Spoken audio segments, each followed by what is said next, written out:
ঘুটঘুটে অন্ধকারের মধ্যে পাথরঘাটা ব্রিজ থেকে একটি ভিডিওতে সংযুক্ত হয়েছি। ঝিরিঝিরি বৃষ্টি পড়তেছে। তো ভিডিওতে সংযুক্ত হওয়ার মূল কারণটা হচ্ছে যে আসলে পাথরঘাটা ব্রিজটায় একটা লাইট পর্যন্ত নেই।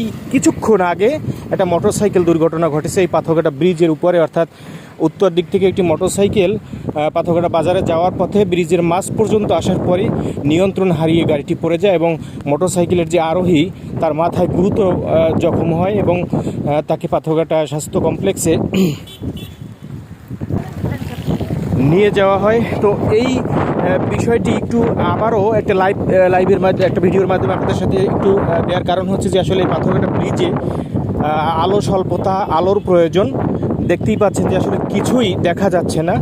তো এই পরিস্থিতিতে আসলে আমরা কি বলতে পারি, একটু ভিডিওটি সর্বোচ্চ শেয়ারের মাধ্যমে সকলের কাছে পৌঁছে দেবেন, যাতে পাথরঘাটা ব্রিজে অন্তত একটু লাইটের ব্যবস্থা যাতে করা হয়। বিষয়টি একটু পৌর প্রশাসকের দৃষ্টি আকর্ষণের জন্যই ভিডিওটি আপনাদের সাথে সংযুক্ত হলাম।